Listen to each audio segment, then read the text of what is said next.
Court is now in recess as star witness Michael Cohen testifies in former President Trump's criminal hush money trial. Trump's former lawyer and fixer is providing testimony that could ultimately determine the outcome of the trial. ABC News executive editorial producer John Santucci, senior reporter Catherine Falders, and legal contributor Brian Buckmeyer join me now for more on this. John, what's the latest from court? We're on a break. It's been a really tense morning so far, so I think that break is needed for everybody in the room. I think what's been interesting from just our team's observations is how quickly we moved past, the niceties, if you will, right into the meat and potatoes of this case. We've gotten the doorman story. We've gotten the Karen McDougal story. We've gotten the audio recording of Donald Trump and Michael Cohen talking about how Karen McDougal was going to be paid off by AMI, David Pecker, and the National Enquirer. I think it's remarkable how fast things are moving in this courtroom, because at the end of the day, we know that there is going to be a lot of time and energy needed to be spent on the Stormy Daniels story, because that's the story. That is the one that this entire case, these 34 criminal counts, are built around, Diane. So it's interesting in that respect. The other observations just from our team collectively, if I can quickly hit them. One, the eye contact and lack thereof. Michael Cohen looking straight ahead at prosecutors. Donald Trump, eyes closed, sometimes swaying his head a little bit, but looking straight ahead as well. Very little from either man in that courtroom. And two men, let's be clear, that spoke to each other multiple times a day, as Michael Cohen testified. The jury, interestingly, stone cold throughout all of this. They're watching everything, taking notes, kind of like you're doing right now, paying attention to everything that is happening in that courtroom, because I think there's a lot that prosecutors are very quickly trying to tick through with Michael Cohen as we build up to the Stormy Daniels payment. Brian, what sticks out to you from this testimony so far? Interesting. Not that much. It's exactly as we expected it to kind of play out so far, kind of marching out step by step. And I'm actually waiting for something to stick out. I'm waiting for that kind of smoking gun, and I think we might expect it going forward. But right now, if you told me this was what's going to happen 3 hours ago, I was like, yeah, that makes a lot of sense. What I do want to do is I want to give a little context in terms of how the courtroom operates, because maybe not everyone's been in a New York City courtroom. When you walk into the courtroom, on the right side is always where the defense table is, and on the left side is where the prosecution. And if you're looking at the judge has the witness typically on their right side. So when John talks about both men being able to just stare straight forward, they can actually sit in that courtroom, which would be very tight at times, and not actually look at each other. So again, Donald Trump being on the right side, just looking forward, and Michael Cohen looking directly at the prosecutor's table with the jury to his right. But John, that's a sharp contrast to when Cohen testified in the civil trial against Trump. Well, but I also think that Donald Trump was a sharp contrast to Donald Trump in these proceedings, right? Because the civil case, he could go when he wanted, right? It's almost like he made an appointment. At one point, when Michael Cohen was supposed to take the stand in that case, he actually ended up not getting called by the Attorney General that day. So in hindsight, which is actually interesting here in these proceedings, Diane, this is really the real face-off that you can't avoid. And I think that for Donald Trump, this is the case where it's so personal, right? Because look what's happened, right? We talk about the civil case. The civil case was bigger than Michael Cohen, right? The Attorney General had been working on it for years. There was a lot more documents and records and material that went into that case beyond one incident. This is all about one incident that only 3 men knew about: Donald Trump, David Pecker, Michael Cohen. Here's the problem: one of them talked. Catherine, Cohen also testified that he spoke to Trump multiple times a day, as John just pointed out. How difficult does that then make it for the defense to try to say that Trump didn't know about some of the things that Cohen was doing? Yeah, it does make it quite difficult for the defense team. I'm curious how they try and poke holes in that, given that Cohen was one of the closest people to Trump since the very beginning, frankly. So the fact that they talked every day, he recalls conversations, specific conversations that he had with Trump about these payments. It does, at the end of the day, make it difficult for the defense. I think the defense team, Trump's lawyers, are really going to try and focus on Cohen's credibility. That's all they have here. They're going to say that he's a liar, that he's been convicted of lying, and therefore he shouldn't be believed. For example, Cohen did say that he, on the stand today, that he lied for Donald Trump. That might help prosecutors in terms of the reasons why he was lying. But that's what Trump's defense really hinges on here, that because he's lying, it's just his word against Trump's. There's nothing really to be believed here. It does make it more difficult that this is somebody who Trump had in his inner circle for years and years and years.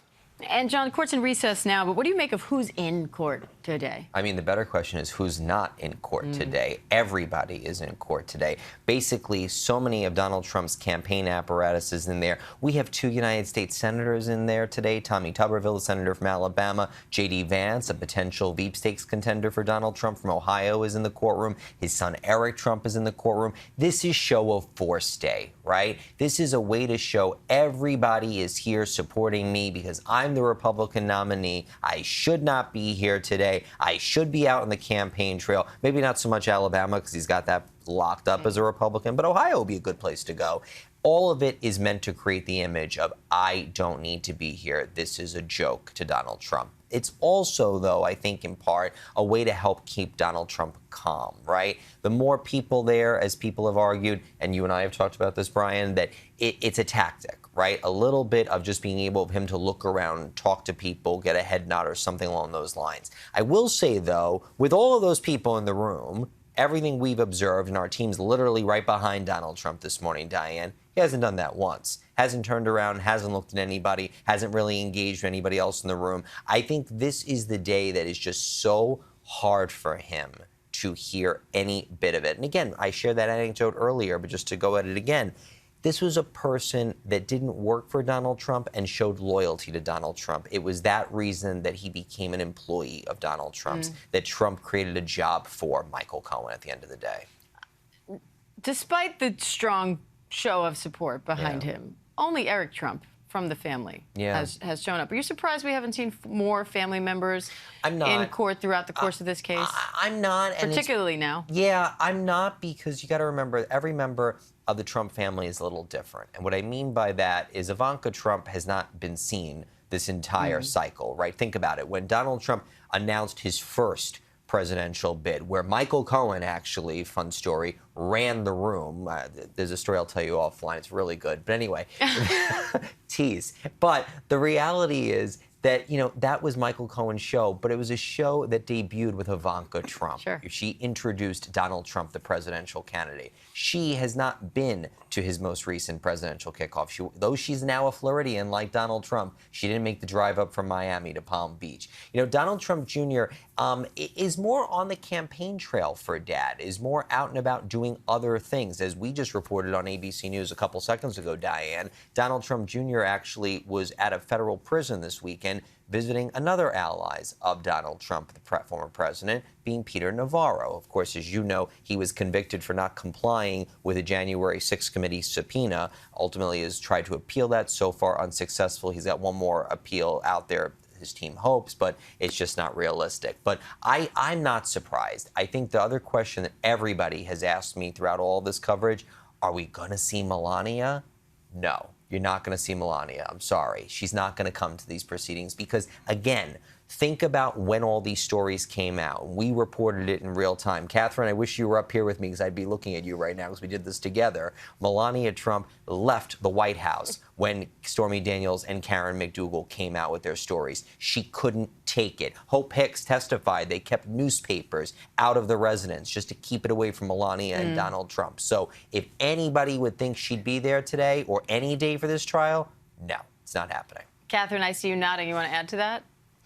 Well, no, John's right. She's not going to show up. It's something that John and I have talked about offline, obviously. When this happened, she was nowhere to be found. I cannot imagine that we will see at least members of his close family. We've seen some, but you certainly will not see Melania Trump there. Brian, have you heard any red flags in Michael Cohen's testimony so far? Areas where you think, oh, the defense is going to jump all over that? Not as yet. I think there are definitely parts of his direct examination where the defense will revisit and ask some questions about, but nothing where they're really going to dig into. I think they're going to be somewhat surgical in this and focus on his credibility, the actual story of trying to put together this catch and kill scheme. Then they're going to try to paint him as the ringleader and Donald Trump kind of just there for the ride, so to speak, because Michael Cohen has already put out that he would lie for Donald Trump. And I think they're going to try to pivot that towards, you lied because you knew it would benefit him. You lied because you knew it would benefit yourself. This isn't a master plan of Donald Trump. It's a master plan of yours. I think that's where we're starting to get in the testimony. I think that's where they'll focus come cross-examination. John, what are you watching for next? I'm watching for when Michael Cohen says something that the defense will jump on or loses his cool at any point. I think Michael Cohen is, I mean, it's known, it's not me just hypothesizing, Michael Cohen's known as a hothead. I mean, everybody has been screamed at by Michael Cohen if you covered Donald Trump back in the day. President accounted for at this table. This is a guy that, you know, we even saw in those TikTok videos that we broke first on ABC News, Diane, that, you know, he couldn't help himself, right, talking about the case, even when he had said previously he wasn't going to. And when our story came out and he then said he wasn't going to again, he then showed up wearing a T-shirt of Donald Trump behind bars, a caricature of Donald Trump. So I think that, you know, listen, it's been a couple hours. It's all been fine, but I think as the questions get hotter, the topics get heavier, as time goes on, when the defense gets up there, Michael Cohen's really going to need to bite his lip and try to keep his cool, because that's what the defense wants to do, right? They want to show the jury that this is a guy that's not stable, that can't keep it together, and that's where Michael Cohen is really going to be tested. Brian, there was also a part in a previous testimony where I can't remember now if it was Keith Davidson or if it was David Pecker, said that they were so worried about Michael Cohen when he talked about his response to Trump leaving to the White House and not hiring Michael Cohen to come with him, that they actually worried Michael Cohen might take his own life. Do you expect that to come back now in terms of an attempt to question his state of mind? If it does, then I think it would be sustained. I can't imagine that a judge will allow that. I'm just kind of running through the evidentiary rules as to why that would be relevant and why it would not be objectionable. It might be a thing that comes up in the sense the defense wants to ask that question, knowing that it's going to get sustained, but it goes to that theory of you can't unring that bell, and it's up to the jury to decide how they want to navigate through that information, even though a judge will say don't consider it to your ultimate stance. But yeah, to John's point, if you can show that the star witness is unstable, that helps the defense in every way. And I think we're not going to see the aggressive Michael Cohen on direct examination. But remember how we saw with the Stormy Daniels cross-examination, where it started off pretty fiery and continued on as well. I think we're going to see that and then some when it comes to Michael Cohen to try to throw him off his game. He's a hothead, but he's also an attorney. Does that help? That he's been on the other end of this, or some of the biggest hotheads I know are attorneys, so I'm not sure. I'm related to a couple of them. Yeah, but, you know, he knows how this works, right? He presumably he knows the tricks. He can anticipate what these lawyers are going to try to do. And they also say an attorney who represents himself has a client for a fool. Yeah. And that arrogance, I think, of knowing you're an attorney, and I will put my hand up first as well as one of those people who's like, yeah, I can probably outsmart most people who try to cross-examine me, but in my attempt to do that, don't get too happy about this, I think my arrogance and my anger may come out. So it's not necessarily if I think I'm winning or the attorney thinks he's winning, it's the perception that the jury has. And you don't want to have two attorneys going back and forth at each other, because at the end of the day, the attorney representing Donald Trump isn't the one who's having their credibility evaluated by the jury. It's Michael Cohen. So it helps, but I've seen it go the wrong way as well. And Catherine, it looks like they're getting ready to resume this testimony now.